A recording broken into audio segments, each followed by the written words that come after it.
Boa tarde, a paz do Senhor. Aqui quem fala é a Maridália. Como eu prometi para vocês, as minhas amigas, né? Eu vou fazer um resumo, um breve resumo da introdução do livro da doutora Ilma Cunha, Enigmas da Alma. Nós vamos aqui mergulhar num conhecimento deste livro, né? Que foi uma bênção para mim esses 3 meses que eu fiquei fazendo o curso lá com as irmãs na igreja, a DEVEC, a Vitória em Cristo, lá aqui na Asa Norte, em Brasília. Então, eu queria apresentar aquilo que foi bom para mim, eu quero apresentar para as minhas amigas. Quem quiser saber um pouquinho mais sobre a doutora Ilma Cunha, eu vou deixar uma descrição aqui, um pouquinho da biografia dela, e um vídeo, né, para conhecer o trabalho dela. Eu vou me ater ao resumo do livro, Enigmas da Alma. Como introdução aqui, introdução da introdução, eu vou ler aqui um pouquinho. Ele diz aqui no livro, né? É preciso decidir mergulhar na própria história para identificar a gênese da questão da alma. Somente a ação de Deus em nossa alma é profunda e eficaz. Vamos começar com essa introdução aqui. Eu queria fazer um breve resumo, mas para isso eu também tenho que ler sobre a introdução do livro. A introdução do livro está na página 25, né? Com a palavra de Deus. Diz assim: pois a palavra de Deus é viva e eficaz, ela é mais afiada que qualquer espada de 2 gumes. Ela penetra ao ponto de dividir a alma e o espírito, juntas e medulas, e julga os pensamentos e as intenções do coração. Nada em toda a criação está oculto aos olhos de Deus. Tudo está descoberto e exposto diante dos olhos daquele a quem havemos de prestar contas. Hebreus 4, 12 e 13, né? Então, Enigmas da Alma, o livro, ele nos propõe uma decifração da nossa própria alma à luz da palavra, né? Perante o estudo aqui, esse estudo nós vamos caminhar, conhecer, através do estudo da doutora, né? O que Deus nos propõe aqui neste livro? Uma cura, não uma cura superficial, mas uma cura profunda. Eu vou repassar aqui completamente, me ater somente ao livro. Enigmas da Alma. A linguagem oculta, desconhecida, um saber que não se sabe, impulsional, atuante nos pensamentos, sentimentos e comportamentos produzindo um comando interno para o bem e para o mal, depositando nos corpos físicos sintomas que denunciam os segredos e que convocam para uma decifração do enigma que forma o trama psíquico.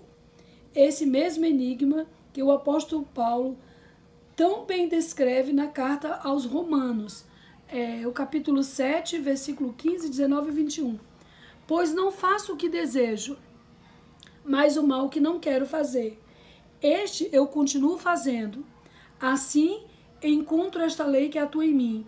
Quando quero fazer o bem, o mal está junto de mim. É esse que faço. Não é verdade? Por que a gente se pega tantas vezes repetindo ações que a gente não quer repetir, comportamentos que a gente não quer repetir, dos nossos antepassados, de experiências traumáticas que vivemos, de situações que nós queremos deixar para trás e não conseguimos. Por quê? Porque precisa de uma decifração. Esse enigma que está dentro da nossa alma, ele tem que vir para a luz da palavra de Deus. Continuando aqui, né? Ainda na introdução, eu vou falar hoje só sobre a introdução do livro, deixar um gostinho, né? Eu vou gravar vários vídeos para resumir o que o livro, a doutora quer nos traduzir das experiências dela, experiências vividas por ela e por alguns pacientes, e as histórias e o que o Senhor Jesus revelou para ela, né? Decodificou através desse livro. Ele diz assim: dos versículos 7 a 25, encontramos com a compreensão de Paulo sobre a guerra das forças internas que atuam no saber humano e o caminho da decifração dos enigmas da alma, e na conclusão do versículo 25, o questionamento da triste constatação que o apóstolo faz no versículo 24. Encontra a resposta no versículo 25. Miserável homem que sou, quem me libertará do corpo sujeito a esta morte? Graças a Deus por Jesus Cristo, nosso Senhor, de modo que com a mente eu próprio sou escravo da lei de Deus, mas com a carne, a lei do pecado. Tá vendo? Como às vezes a gente está aprisionado nos nossos próprios enigmas, né?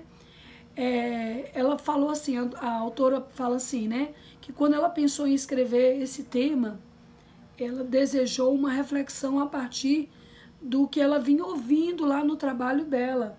Ela é uma psicóloga, psicanalista, no trabalho clínico dela, né?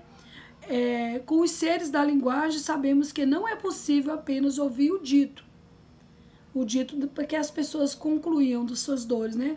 E que se diz por meio de uma elaboração mental bem construída, um discurso pronto com palavras que na verdade não falam a dor oculta da alma. O que ela quer dizer assim, que quando o paciente vai relatar a vida dele, somente as palavras não são capazes de decifrar o que está escondido na alma deles, né? E nós também, quantas vezes a gente quer colocar para fora um sentimento, uma dor, uma enfermidade, uma angústia, e não encontramos palavras para traduzir e a gente continua com essas dores. Porque só à luz da palavra de Deus é que nós podemos ser livres dessas dores, desses enigmas, dos traumas e tudo, né?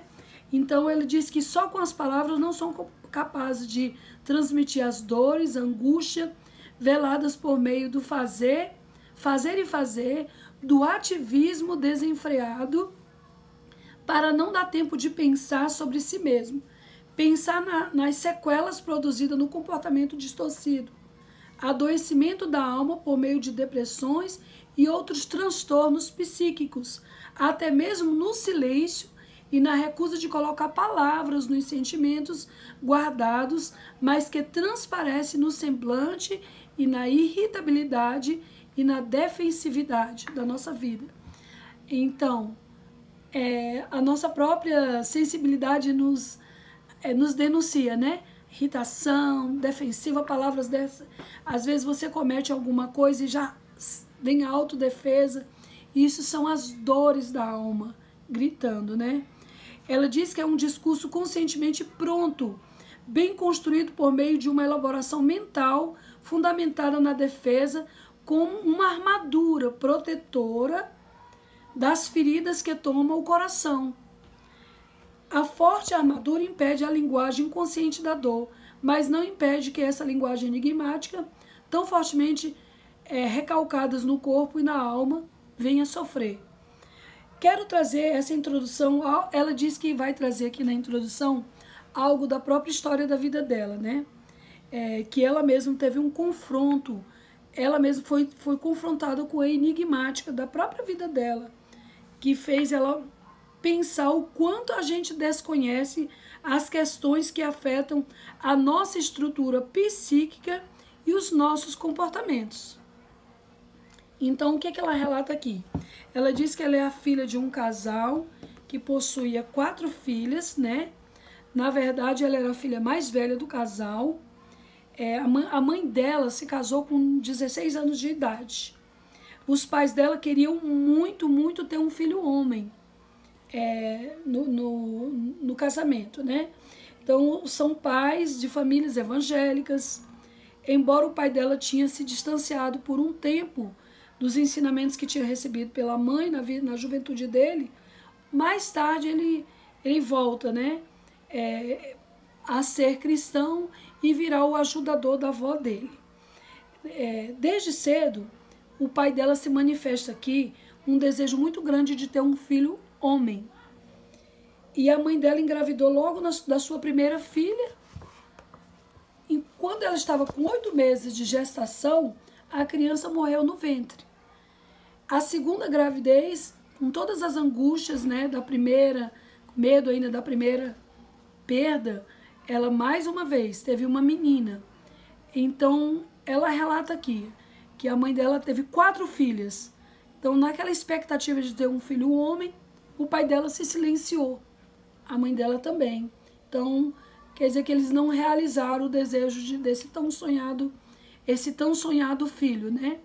E ela fala aqui, não realizado, o desejo tão realizado, ficaram marcados na construção da estrutura psíquica, devido a algumas adversidades e turbulências vivenciadas em sua vida, meu pai decidiu retornar para Deus. Neste período, minha mãe engravidou novamente e o pai dela preferiu não mais dizer o seu desejo, embora ela pense que ele tivesse continuado a ocultar o desejo dele de ter um filho homem. Então, aqui vai desenvolvendo o trama da história. No final das contas, a mãe dela engravida do 5º filho, é um menino, esse menino nasce morto, é um menino, né? Só que o menino morreu. A enfermeira lá, a parteira, tinha que decidir entre a vida do filho e da mãe. O marido não, deixa que a mãe viva. E aí esse tão sonhado filho nasce morto. O semblante dele, ao carregar aquele pequenino caixão ao cemitério, ao depositar os restos mortais do seu desejo, ficou marcado em mim, na autora, a doutora Ilma, né? Ainda tenho à minha mente a triste cena do meu pai chorando, segurando aquele pequenino caixão branco, com o filho homem tão desejado durante toda a sua vida. Quantas linguagens ditas e não ditas foram registradas em minha mente e influenciaram a formação dos enigmas da minha alma, diz a autora, né?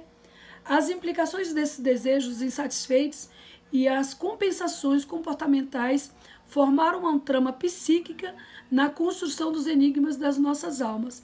Cada uma das minhas irmãs, de forma singular e específica, sofreu os efeitos da dinâmica relacional familiar e aprendeu a encontrar seu jeito e seu lugar na família.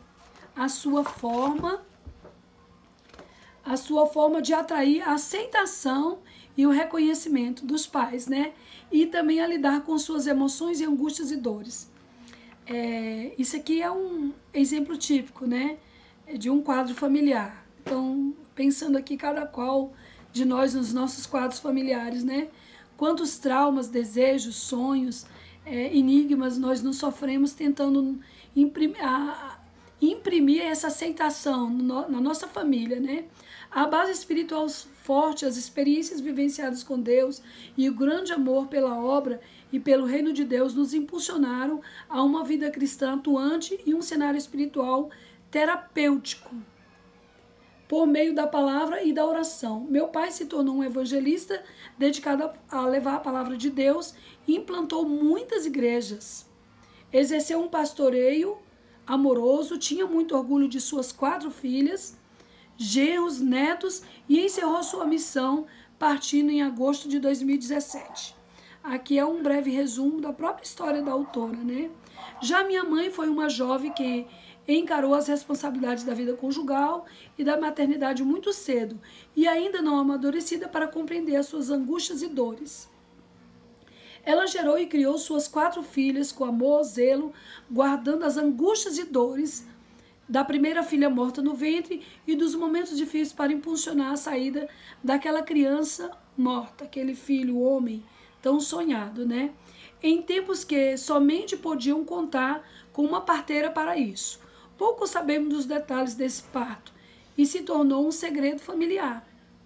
Quando perguntava a meu pai sobre a história, ele apenas dizia que a lembrança do sofrimento da minha mãe ainda o incomodava e que não gostava de falar sobre o assunto. Era assim que as famílias se tratavam antigamente. As dores eram silenciadas, né? E até hoje, né? E até hoje.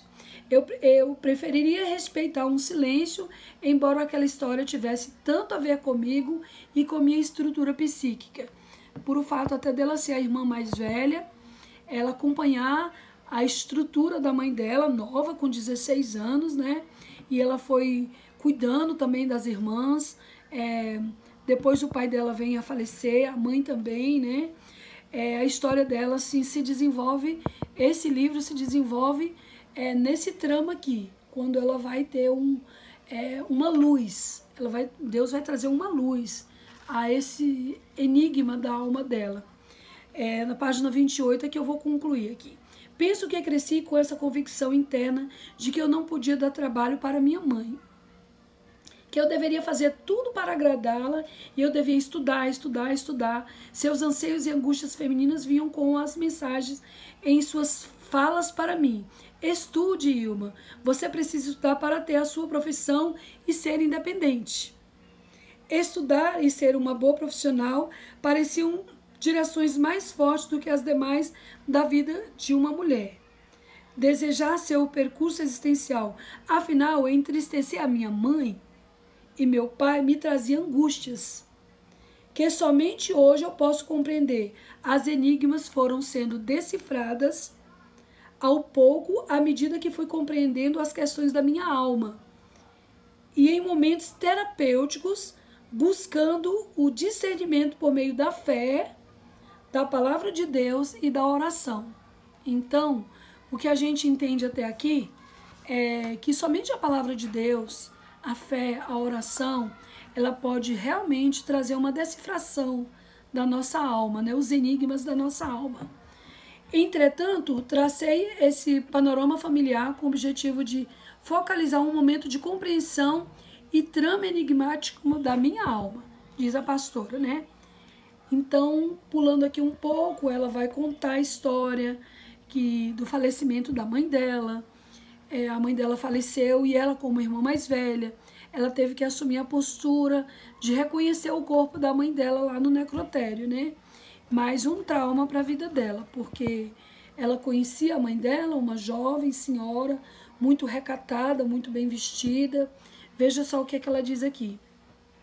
Vi-me diante da morte, da expectação da cena devastadora do corpo morto e nu da mãe dela, né? Que terrível convocação para receber o corpo da minha mãe, e dar-lhe o destino final na trajetória terrena. Como dar conta impunemente a saída que encontrei depois da morte do sepultamento, com aquela imagem forte da minha mente, foi a linguagem registrada no papel. Porém, com toda a produção poética nascida na angústia, abre-se uma ampla dimensão para a interpretação. Ela diz que ela teve que reconhecer o corpo nu da mãe dela, e quando o homem do necrotério puxa o pano para ela reconhecer o corpo, estava lá a mãe dela, fria, congelada e nua. Para ela foi um choque, porque ela nunca tinha visto o corpo desnudado da mãe dela, né? E ela fala assim: teu corpo, meu corpo, nosso corpo. A pedra fria, sem calor, sem afeto, pedindo para ser coberto. Como cobrir? Doía. Doída questão, se não há sentir olhar. Nem compaixão, mas eu quero cobrir. Quero para mim, quero o meu corpo, a proteção.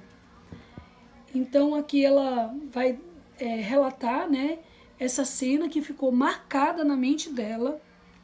Aqui ela não sofre o luto da mãe. Ela guarda por mais ou menos 13 anos essa cena impactante, e ela não sofre o luto da mãe. Então ela fala assim: lembro-me de quando estava para concluir. Aí ela vai contar a história, ela já adulta, concluindo lá a tese do doutorado dela. E ela, sem nenhuma ideia como digitar o texto, começar o texto para o doutorado dela, ela vai ficar parada lá diante do computador e vem a decifração desse enigma que ela interrompeu por 13 anos. Quase 13 anos passou e eu ali com aquela dor recalcada, a dor do luto, né? Quantas vezes a gente também não chora as nossas dores, as nossas perdas, as nossas frustrações, e a gente coloca tudo para dentro, né? Então, eu creio que vocês já estão se identificando aí com a autora, como eu, né? Então, que direito tinha aquele homem de puxar aquele lençol e expor o corpo nu da minha mãe? Ela era uma mulher recatada, com muito pudor, que protegia seu corpo com vestes sempre discretas. O que o homem do necrotério desvelou era mais do que o véu que cobriu o corpo morto. Ele expôs naquele momento a subjetividade da feminilidade da minha mãe.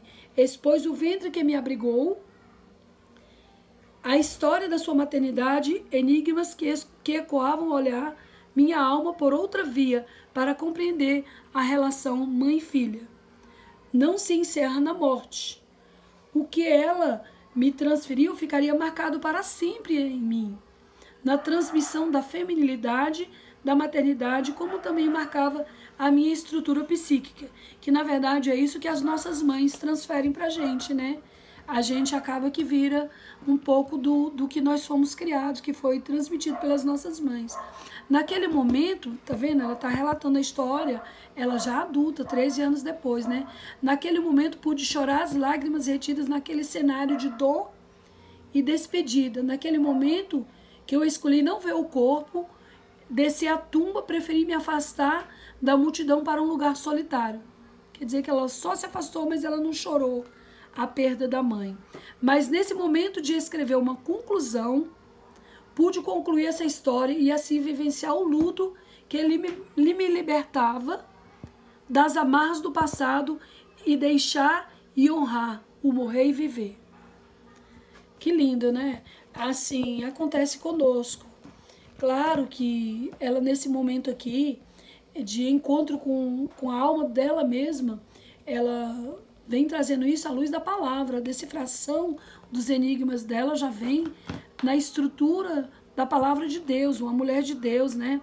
Essa história é tão especial para mim, tão bem guardada em minhas memórias, encontra o momento certo para ser revelada. Enigmas da alma. Uma decifração à luz da palavra de Deus. Este livro tem sido uma difícil escrita para mim, que trouxe à tona linguagens ocultas da minha alma, me fez compreender o quanto preciso da ação do Espírito Santo para ir além do que os olhos podem ver e do que os ouvidos podem ouvir. Deus quer nos ensinar por meio das nossas próprias histórias, nos curar de nossas dores guardadas e nos consolar com o bálsamo da suavizada alma. É por esse viés que somos convocados a exercer um ministério significativo. Sermos instrumentos da palavra que cura, da experiência que vivifica e do consolo que ameniza a dor, como bem disse o apóstolo Paulo, né? Bendito seja o Deus Pai, nosso Senhor Jesus Cristo, Pai das misericórdias, Deus de toda consolação, que nos consola em todas as nossas tribulações, para que com a consolação que sabemos de Deus, possamos consolar os que estão passando por tribulações.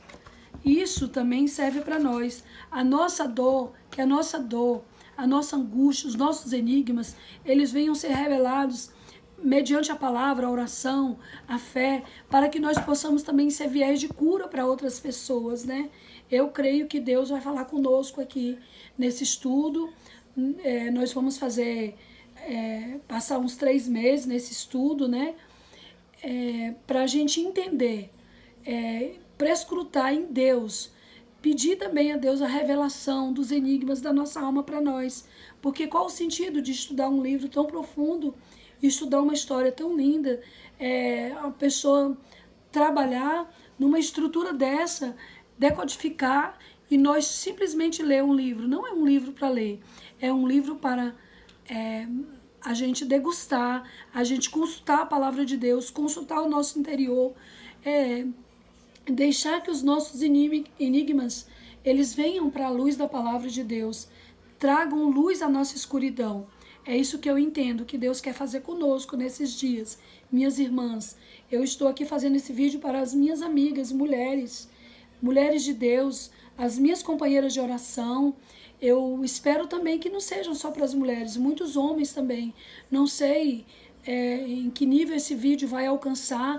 Eu espero que vocês possam adquirir o livro também. Eu vou fazer só apenas um breve resumo. Seria impossível eu falar do livro todo, né? Há muitas linguagens caladas que precisam ser ouvidas, diz a autora, para indicar o caminho da dor. Então, nosso silêncio ele tem que ser falado, tem que ser colocado para fora, né? A Bíblia nomeia essas linguagens tão bem escondidas no inconsciente, como fortalezas da mente. Falando aos Coríntios, em sua 2ª carta, o apóstolo Paulo afirma: as armas quais lutamos não são humanas. Claro que não são. O que nós temos feito esses dias, campanhas e campanha, orando, jejuando, para a cura da nossa alma, cura dos nossos filhos, cura dos maridos, das irmãs aí que estão perdidos, né? Os parentes e os nossos enigmas. Quanta escuridão ainda tem dentro de nós e nós precisamos decifrar. E o apóstolo Paulo diz aqui, né? Na carta em 2 Coríntios 4, o versículo 5. As armas com as quais lutamos não são humanas. Pelo contrário, são poderosas em Deus para destruir fortalezas. Destruímos argumentos e toda proteção que se levanta contra o conhecimento de Deus. E levamos cativo todo pensamento para torná-los obedientes a Cristo. Minhas irmãs, que palavra profunda, que decifração maravilhosa para nós. A palavra de Deus, ela é muito profunda, né? Ele diz aqui que nós devemos levar o nosso pensamento cativo, né? Para torná-lo obediente a Cristo, né? Minha oração e clamor da minha alma foram semelhantes ao do profeta Jeremias. Ela conclui aqui, no capítulo 17, 14. Cura-me, Senhor, e serei curada. Salva-me e serei salva, pois tu és aquele quem eu louvo. No feminino, a gente coloca no feminino porque nós somos mulheres, né? Nós estamos tratando da nossa alma aqui. Mas a gente sabe que o profeta falou no masculino, né? Então, nós vamos, cura-me, Senhor, e serei curada. Salva-me e serei salva, pois tu és aquele que me lavou, que eu louvo, né? Então, nós cremos que Deus quer fazer um grande mover, um grande trabalho de cura, de libertação. Ele quer decifrar os enigmas da nossa alma. E esse livro, Enigmas da Alma, ele é um livro, ele é novo, ele foi lançado no ano passado, né? E esse livro está sendo assim, muito procurado, muito o queridinho no Brasil, né? Então eu creio que Deus tem muito a nos presentear com a leitura desse livro, com o estudo. Podemos também nos alinhar para debater, né? Sobre, nós fizemos isso, fizemos um grupo lá na igreja sobre as questões, né? Então ela fala aqui, eu vou me ater aqui porque eu quero concluir, para o vídeo não ficar muito longo, né? Eu vou concluir aqui, depois eu volto a falar mais. Eu vou concluir aqui com o Salmo 139.